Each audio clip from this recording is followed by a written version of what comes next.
Welcome to Sabor Astrology with T and Shay, a podcast for the soul. We'll be talking about how to balance life in alignment with the current cosmic energies. And I'm passing down la taza, the cup, to T for the tea of this week.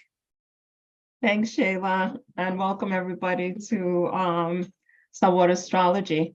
So this week, what we wanted to do was to look at some of the aspects that are going on and also to honor Gemini, who has entered its full sun. And so we'll be talking about Sun entering Gemini, Mars squaring Jupiter, and the Sun squaring Saturn, which are pretty impactful for us these days. These are not only personal, but also collectively. So we're all in this together. Let me put it that way.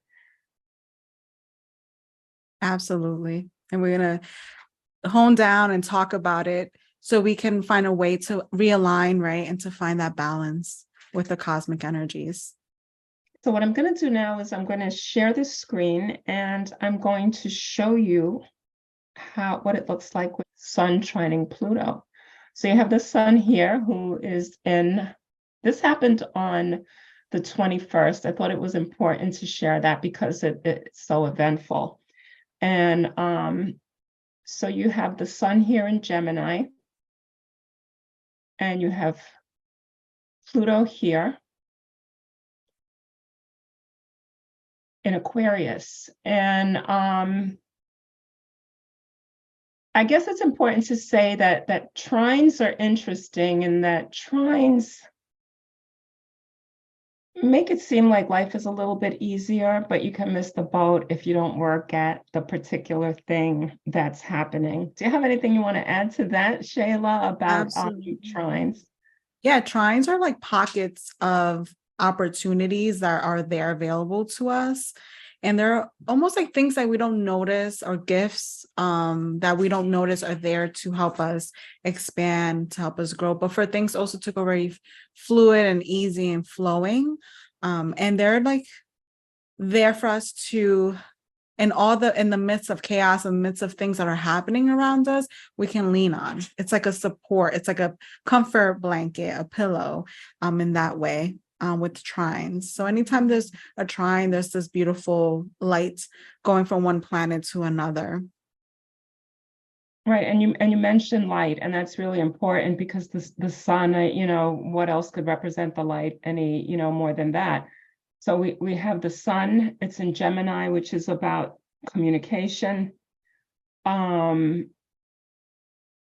Also,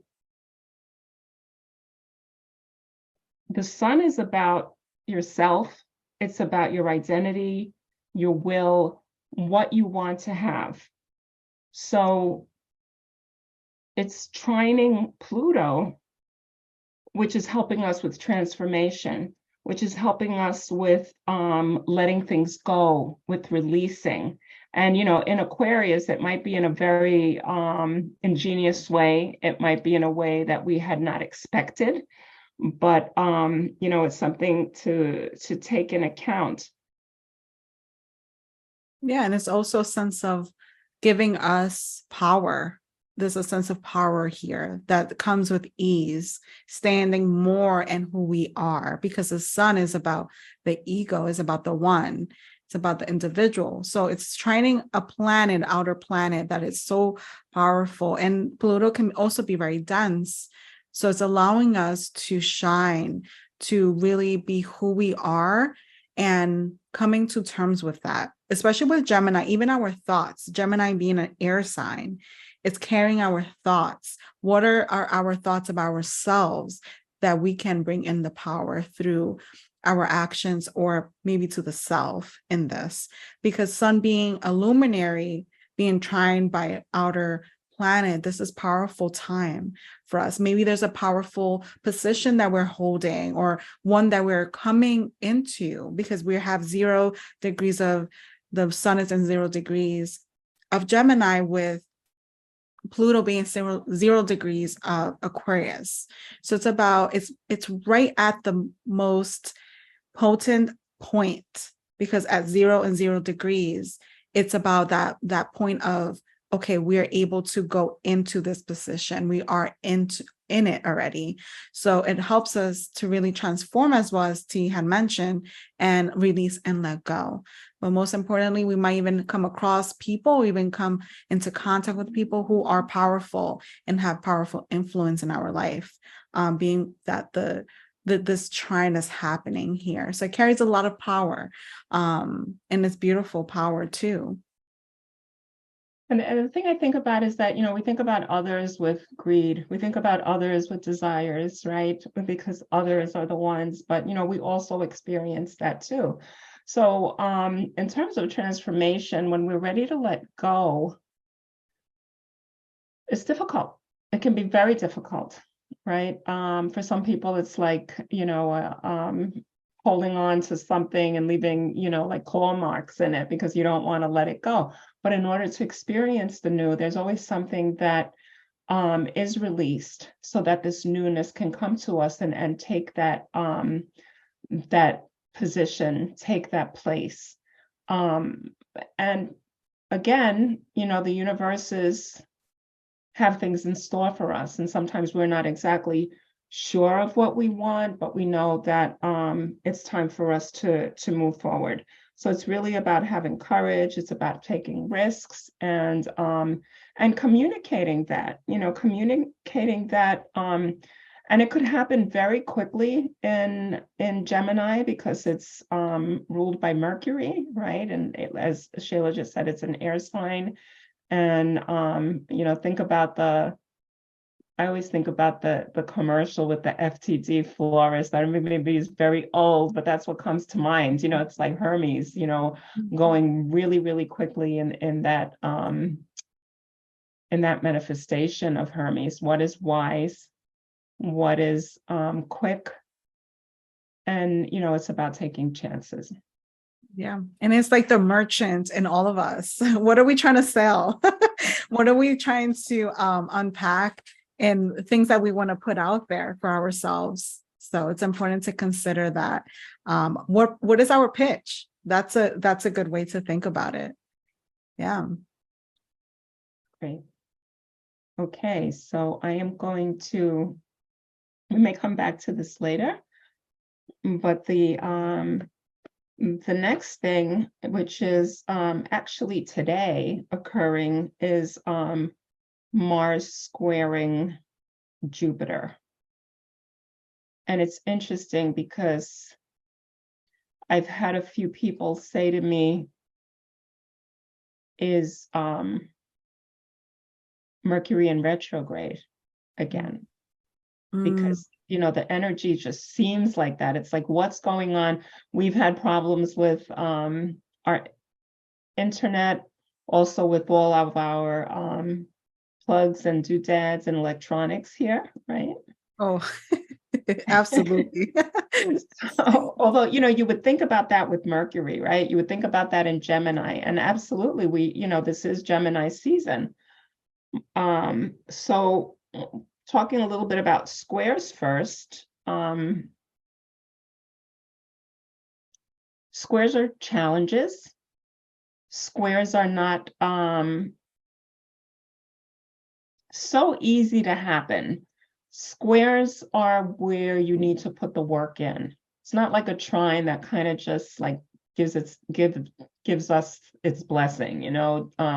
Square says, okay, now this may be a little hard, but it can be very beneficial for us when we do work at it. And it can be very beneficial. And also, it helps bring us to another place. It helps bring us to another place where we can actually say, hey, I did that. I took that action. It was uncomfortable for me. I may not have wanted to be involved in that. I would have just preferred to let it go. I preferred that it wouldn't happen, but it does. And we work with it. So Shayla, would you like to add anything about squares? Yes. Squares are, I would say, think about the Mortal Kombat background music. That is the square to me. Just fight, that fighting sense of you're fighting, you're pulling, almost tug of war with with squares, but with the square, it's also about, in that tug of war, it's about learning how to work through that challenge. And once you know how to kind of pull the tug of war, that string, and know how to work through it and problem solve, that is when the square kind of gives you, again, like a blessing. Like it's a lesson, it's a struggle. But we all, as human beings, have to go through struggles. So it's just pushing us to really see the other end of things, to see potential in problem solving. So with the square, with that Jupiter placement of the square with Mars, it's just like this pull of like action and expansion. It might be a lot going on, and it's about how to balance that for ourselves, how to balance that square and how to work through it. And as we work through it, we learn something new. And that is the gift of that square, because Jupiter, that planet, is about expansion. So it's going to give us, if we are fighting through it or working through it, Jupiter will kind of give us like a little pat in the back, like, you did well. This is a lesson for you, and this is a gift for you to take along in your journey in your life. So we all might be experiencing these energies very differently. For my case, there's a lot going on in my home. I have to pack my home, and a lot of renovations happening, so that it does feel like that tug of war between wanting to be Martian and just like get so upset, or being more Jupiterian, which is like, I see all the possibilities of this turning out to be good rather than being upset, right? So working through that is what is our a gift, an opportunity for us to learn, in that struggle. Yeah, that's interesting, because you have that moon in Taurus, and I have the sun in Taurus, and the Jupiter is in Taurus in the third house, right? So we have Mars here at 1 degree, right? 1 degree. My goodness. Yes. That's tight orb. Tight orb, fresh. Yes. And I too am going through some renovation here, trying to get some kitchen work done, and also to get my porch redone. And it's not happening. So we are working closely to be understanding of the contractor's needs, but also understanding of our needs. So again, here, look, it's in the 7th house, and that's about relationships, right? Business partnerships. So we are in business partnership, as well as you are, with contractors right now. So it's important not to lose our heads. Yes. Important not to lose our heads. And in Leo, yeah, absolutely. Right?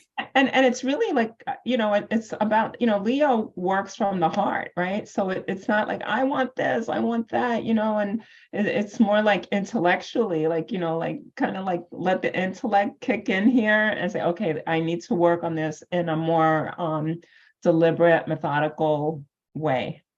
The next that we'll be looking at is the sun squaring Saturn, which is coming up on Sunday, the 28th. And I'll show that chart.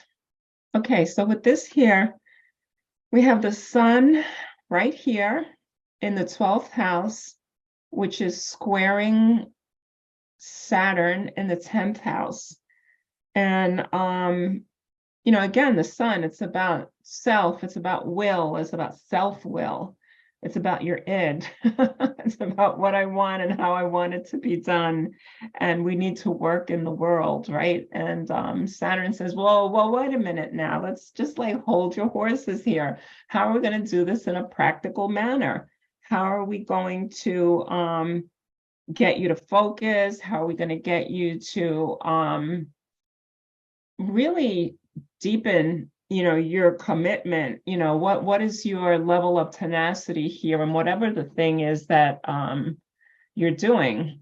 And then it's in Pisces, and Pisces is kind of a I always like to say, and Shayla, you can correct me when I say this, I love the way that the fish are going. the opposite directions in the symbol of Pisces, because that's like how I look at a Pisces. It's like, where to go? Which way do I go? Which way do I go? Right? Things are murky. I'm under the sea. And then you have Saturn here who's saying, whoa, wait a minute, stop that water flow, So why don't you go ahead and or bring structure with that Saturn in Pisces is about bringing structure to all the Pisces. We might all feel a little bit more sensitive as Saturn is going to be in the sign for a little while. But in that time, it's going to also be about, are we committing to our spirituality? Are we open to our spirituality? Because it's in a spiritual sign. Pisces have kind of encompassed all other zodiac signs, and it's in its sense so spiritual, so transcending, right? So being in that Saturn is there, it's about structure more and grounding us as well.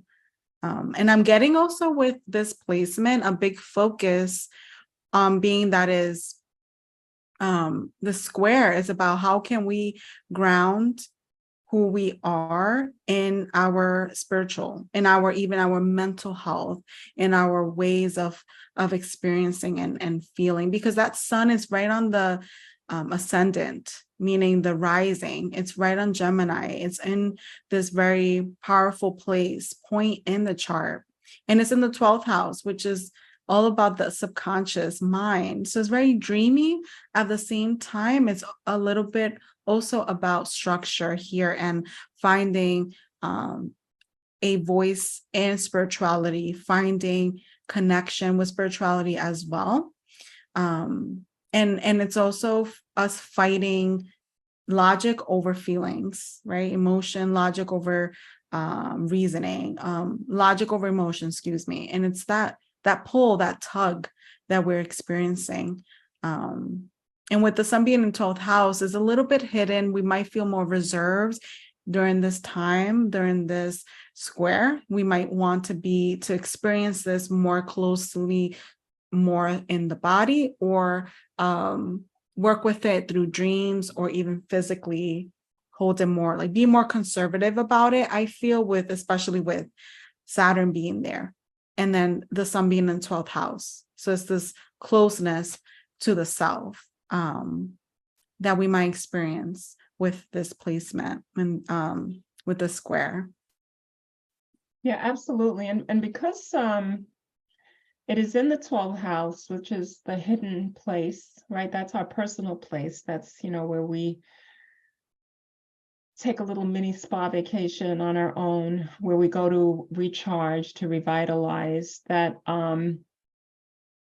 it's important for us to say what we need again, remembering that communication is the key. So while we'd like to keep things hidden, keep them within ourselves, some things we're not even aware of because they're so deeply hidden in the 12th house. What we do know, I think it's important to be able to say again what it is that we need at this time. 10 is a place of 10th house is a place of social standing. 10th house is a place of where your calling is. So it's almost as though I feel like there's a definite tension there, right? Which would be a square, which would be who am I outside? Who is my public persona, and who is my private persona? So it's important to be able to verbalize and say the things that you need to say. Or if you're, you find yourself in a group, or you're doing a presentation or something with other people, that it is okay to say, I need to take a few minutes on my own. Let me recharge. Let me get an energy drink, or, let me get a protein shake or something, and then come back to being with the others again, if that's what you find yourself in position of. Absolutely. And we might even find in the square an opportunity to write a lot and experience our emotions through writing. So I think that's going to be interesting way to work with this square, writing out the difficulties and the struggles and working through it that way. Beautiful. Yeah, and with all of these signs in Taurus, that they're very expansive, right? Uranus, North Node, Jupiter, Mercury. If you need to get that light quilt, put the air conditioner on if it's warm where you are, and just take in for a little while. It's okay. This will all be here in the 10th house for you. It's waiting for you. It's working with you. Thank you everyone for tuning in to Sabor Astrology with T and Shay. Remember to like, share, and subscribe, and we will see you on the next one.